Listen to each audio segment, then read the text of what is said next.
با نام خدا یاد خدا. سلام دوستان عزیز، من حکیمی هستم از فرانسه. خوش آمدید به یکی از ویدیوهای دیگری ما. دوستان چنانچه در تصویرهای خود میبینید یک چی میگن یک جای آمدیم در شهر بوردو. این به حسابی در وقت دور جنگ دوم جهان در همینجا پدوان نیلاتکار ساز میکردن، کشتی های زیر آبی را در همین ساختمان درست میکردن و با جنگ میفرستادن. و اینم چی میگن گیتلر یا که هیتلر چندین بار بمبارد کرد دست جرا. از فعلا شوای همه جاش معلوم نیست. کلونش خیلی کلونه از طرف سر میشه تو اون طرفه. و در اینجا کشتی ها را شما چون میبینید اینجا همش موزه کردگیان برای تماشا، برای توریست ها، برای گردشگران. و ما میدان میریم لب دریا. ما فعلا در لب دریای شهر بوردو قرار داریم و میریم اون طرفش. خب ببینید اون طرفا چی گپه و بحر شما با نوار میکشیم و شما هم شاهدی این برنامه خواهید شد. بریم با هم تماشا کنیم یک جای لب دریای شهر بوردو رو. دوستان عزیز، فعلا ما چون گفتیم در لب دریای شهر بوردو قرار داریم و در پشت سر ما میبینید که همون موزه کشتی هایی که زیر آبی می ساخته همون و میریم این طرف ببینید. خیلی جاهای جالب دیگر هم در پشت سر ما معلوم میشه که ما میریم میدان نزدیک و ببینیم چی گپه است. با ما بمونید. دوستان عزیز، چنانچه میدونید گفتم در چی قبلی که ما در بوردو قرار داریم، در لب ساحل، در لب دریای شهر بوردو. و اینجا هم چندین کشتی‌ها که میبینید میتونه که بیاین ارنده بگیرین، یک 10-20 نفر و تمام شهر بوردو را تو بخرین و کنین. تقریبا هر یک آدم بلیتش و تیکتش 70 یورو سر میشه. تو بالا رخه با بسته به لوکس بودن کشتی‌ها های اونجا میتونه که مثلا با حافظو بگیری، به حافظ بگیری یا هم خیلی ساده بگیری، مثلا بدون یگان نگاه دیگه. پای را ببینید این لب دریای شهر بوردو های برادران. چنانچه میدونید در فرانسه تعطیل تابستان های و کودکان را ما گفتیم اومدیم برای تماشا. این هم پارکینگ کشتی های معده و خرد و کلان در لب دریای شهر بوردو. این ببینید دوستان، اینجا هم ماست بوده.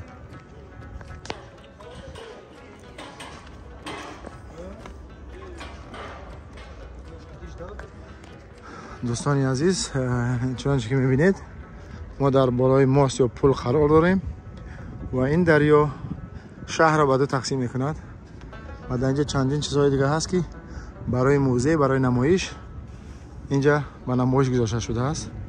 و ببینید چقدر جاهای کلان و زیبا را برای گردشگران و سیاحان اینجا ماندگیان مردم. خیلی پول کلان کار داره برای سیاحت توریسم. دوستان عزیز، پولی که ما شما ببینید بعضی وقتا کشتی های کلان که میره این به بالا برده میشه، یعنی که این بالا میره و کشتی ها میگذرن. برای خیلی این پست هم هست، پولی پسته کشتی ها بالاشون میرسن.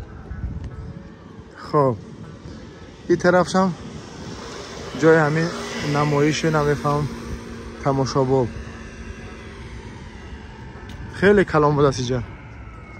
خب دوستان عزیز، این هم میبینید یکی از کشتی های دیگر از اینجا رستوران شده، هم برای نمایش هم رستوران و برای بیزنس های. میتونه که بیاین اینجا استراحت کنین. لب دریای شهر بوردو خیلی هم کلان، زیبا و برای تفریح، برای مثلا وقت گذرانی، دلخوشی و نمیفهم دیگر چیزا جای مناسبه و خیلی اینجا نفر آدم داره امشب. خیلی جای جوانا و نمیفهم دیگر ها. دوستان عزیز، این لب دریای شهر بوردو خیلی هم دراز، خیلی هم کلان، خیلی هم وسیع و از این طرف ببینید دریا و کشتی های دیگه هم هستن. نه اونجا ماستا و پل های هوایی خیلی اینجا کلان بوده. ما فکرم که هم یک امیده جوه که نه خیلی کلام داد. خب در اینجا رستوران نمیفهم، قهوه خانه نمیفهم، بار چی میگم مرکز دلخوشی، همه چیزی شهری برده بوده اینجا. یه مکشتی دیگه خیلی فعلا این کار نکیس هست محکمه، همه ایو برای مردم آدم بسیار امشب. هنوز سیر و گشت ما در لبی دریای بردو ادامه دارد و چنانچه میبینید خیلی هم رستوران ها و چو امشب فعالیت دارن و میریم دیگه طرف های لبی دریا. این طرف هم خانه ها و این دریایی که با اقیانوس درش اگر برای با اقیانوس پیوست میشده است. و اینجا یک چیز دیگه در چشم خورد، لیتاژ تریلکا یا چی میگن همون طبقچه پرانه چیه اینجا در برج رستورانه و این همون ساخت همون تریلکای پران در اینجا ساخته شده است برای نمایش، برای چی میگن توریستا و برای گردشگران. و بچه ما هم در این شو تماشا دارن دیگه خطی پدرشون. نه خب این طرف هم دیگه ساختمان های شهر.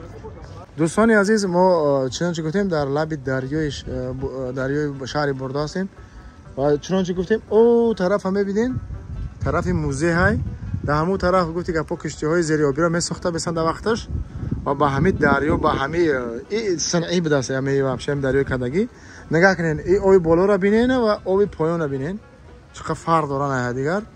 و اینجا جای همون گفتی تاجیکی خدمت که دنبادوزیه، یعنی او پیش باند میکنن و کشتی را گفتی که پوت اینجا میرن و این طرف این ماست که این پل هوایی بالا میخسته است. بعد این طرف میرفته سمت میدان طرف بحر اتلانتیک. این ماست ببینید دوستان ابریگه این طرف با طرفی میدان بحر میرفته است. یعنی چقدر فرق داشته است.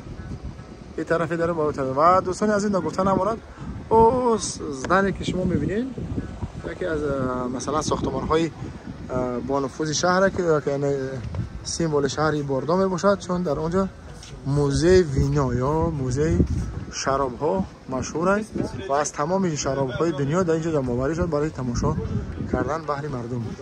از تاجیکستان هم شراب به دست میگردن اینجا که ما کنار رفتیم درونش برادرها که در زندگی میکنن که مثلا هم صحبت شدیم میپرسیدیم گفتن که هم خیلی هست از مردم تاجیکستان هم از دولت تاجیکستان هم از چی میگن شرکت های تاجیکستان هم شراب به دست. و این دوستان این طرف ماست با این طرف ماست آهنی های این میره و بالا چون شکتیم و این طرف هم ساحلی دریا. چی بینین چقدر زیبا و دیدنی هم هست. ما در لب دریای شهری برده هستیم و او بالاتر که نشان دادم یک جای دنبه یا جای چی بود و اینی دیمش و این موست که میبینیم در بالا شما مثلا این بالا نمیرفته است، این تو میخورده است می اومده است در اینی بالای اینجا راست میسوده است و این دریا پر میشیده است و کشتی ها رفت آمد میکرده است. این با موسی عجیب که بالا نمیرفته است تو میخورده است و در اینجا راست میسیده است. این طرف ببینید و در این طرف هم یک جای دیگه هم هست که خیلی زپاسنوی واریانتی امی چی هست بگیم راه کشتی ها. و از ما این طرف میگذاریم دوستان عزیز و این ما هم نزدیکی اما چی اومدیم چی میگن موزه شراب. و این طرف دیگه دریای برادرها هم دریایی که با اقیانوس هم میروند. این ماست در بالای انمیجا راست میسوده است. ماست تو میخورده بالا نه تو میخورده و کشتی ها واردی دریا میشه و از طریق دریا میروند طرفی بحر اتلانتیک. اومدیم در اخیری همین ماست یا که همین پل مکد یا همین نقشه چی میگن همین مجموعه آبی را دریافت کردیم. و ببینید دوستان اینی مجموعه که هست میبینید این هم امو چی میگن شرکتی که کشتی‌های زیریابی را میساختن. این در دوره جنگ دوم جهان برادرها. باز این فعلا موزه و این طرف هم این جای مثلا دریا و کشتی سازی و دیگه و اینجا هم جای موزه شراب. اینا ببینید یا موزه شراب است و اینجا ماسته که اولین ماسته که با طرف بالا از مابین پول میره و بالا و دوستان نمونهش اصلیش اینجا های. نمیفهم در اکرانای شما معلوم هست یا نه. اینمی برادرها، اینمی ماسته که میبینین مکتش اینمی های و این هم همون نقشه هایی که همه ساختمانی چیز ساخته شده برای این همه دریاهایی که مثلا ساز کردن دیگه کن صنایع به خاطر اینمی شرکت کشتی سازی کشتی های زیریابی را ساز کنن و ببرن به طریق اینجا به دریا و به اقیانوس اتلانتیک. پیشتر من بحر گفتم نه برادر، اقیانوس اتلانتیک این طرف و این ساختمانی که شما در نوار میبینید یا که در چیز ساختمان شراب های موزه شراب و اینم در نزدیکی همینجا ساخته شده است و بینید دوستان در اینجا هم تراموای شهری بردو ساعت 1-2 شب هنوز هم فعالیت دارن و گشت گذار متروپولیتان. خب و در بردو شهر بردو مترو کنیست مثلا انمی چی ها میگردن تراموایون.